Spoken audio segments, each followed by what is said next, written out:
The subject is network theory. Course code for the subject is ET203. It has in-sem exam of 30 marks, end-sem exam of 50 marks, teacher assessment 20 marks, oral 50 marks, term work 25 marks, and total credit for these subjects are 4. So there are total 6 units. So first unit name is basics of network. In unit number 1 we are going to learn circuit variables and circuit elements, Kirchhoff's law, independent and dependent sources, star delta connections and their conversion. Also we are going to see lot of numericals.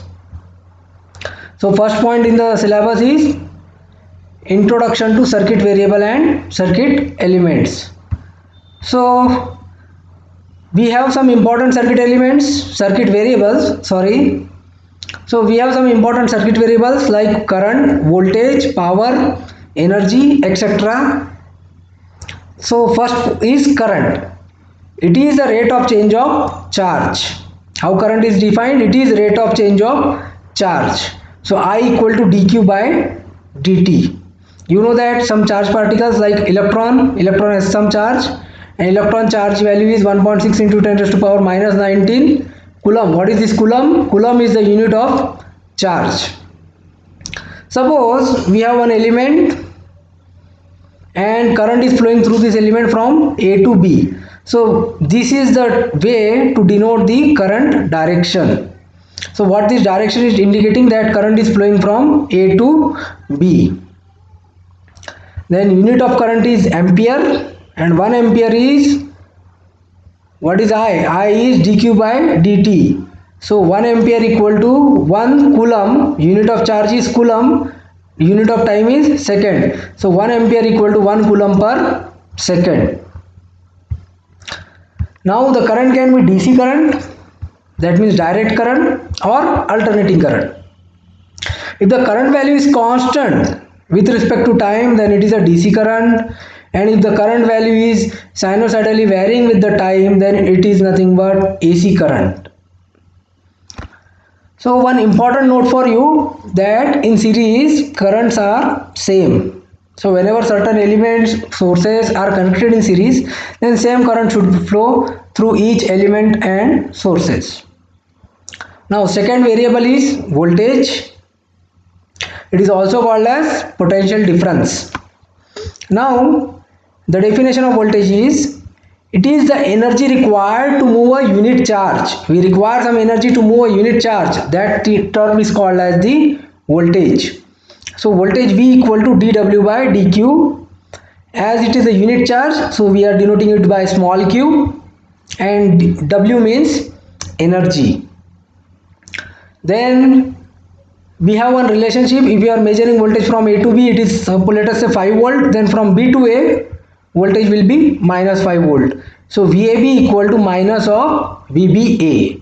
Unit of voltage is volt, and 1 volt is 1 joule per coulomb, because energy unit is joule and charge unit is coulomb.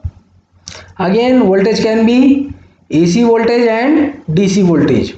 Constant voltage is called as DC voltage, and sinusoidally time varying voltage is called as AC voltage. These DC voltages are generated by battery, and AC voltage are generated by electric generator. Then one important note, that in parallel voltages are same. Suppose certain voltage sources, current sources, resistances, capacitors, all are connected in parallel, then the voltage through all elements will be same. Okay, now third variable is power. It is the rate of absorbing or delivering energy. Again, rate means with respect to time. Okay, so power equal to dW by dt. W is energy. Okay, so power equal to dW by dt, and unit of power is watt. Now take one example. Suppose we have one voltage source having value 3 volt, and 2 ampere current is leaving from this voltage source. 2 ampere current is leaving from this voltage source. Then total power will be P equal to V into I. So power voltage is 3 volt, current is 2 ampere. So 3 into 2, 6 watt. Now important thing, whenever current is leaving from the source, it is delivering the power. So 6 watt is the power delivered. Now second example, again we have 3 volt source and 2 ampere current, but in this case the current is entering in the voltage source. Current is entering in the positive terminal. So in this case the power is absorbing power. This source is absorbing the power.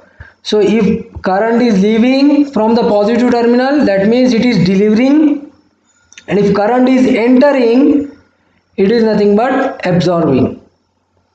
So current is leaving, deliver, current is entering, absorb.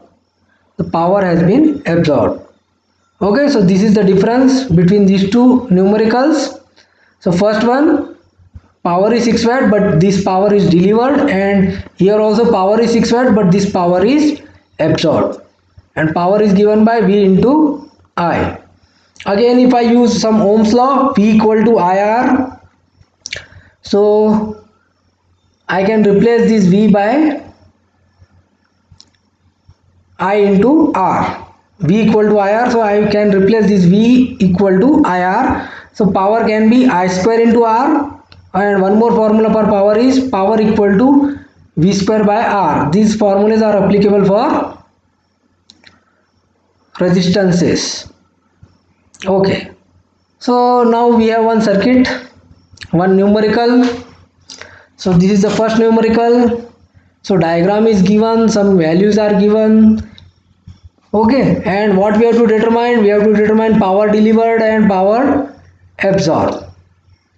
Okay, so this is 10 volt, power is leaving from this 10 volt source, and the current is leaving from this 10 volt source, and the current value is 8 ampere. This is 2 ampere so current source, and this is 1 ohm resistance, and here the current is entering. Now here comes our important note.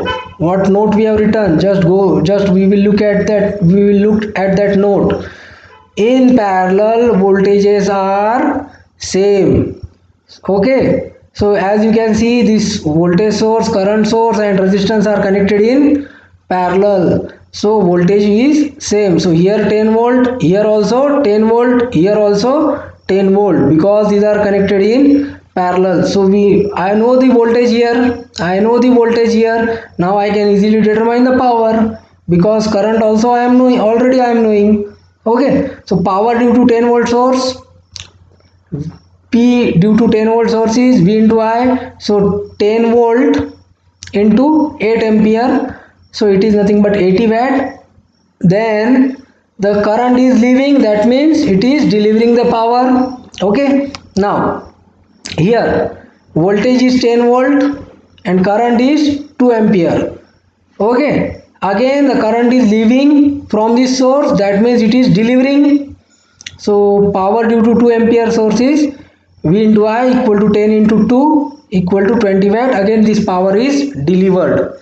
And this 1 ohm resistance, here you can see, here the current is entering in the resistance, that means it is absorbing the power. The power due to 1 ohm resistor is V into I. Voltage is 10 volt, current is 10 ampere, so 10 into 10, 100 watt, but the power is absorbed power.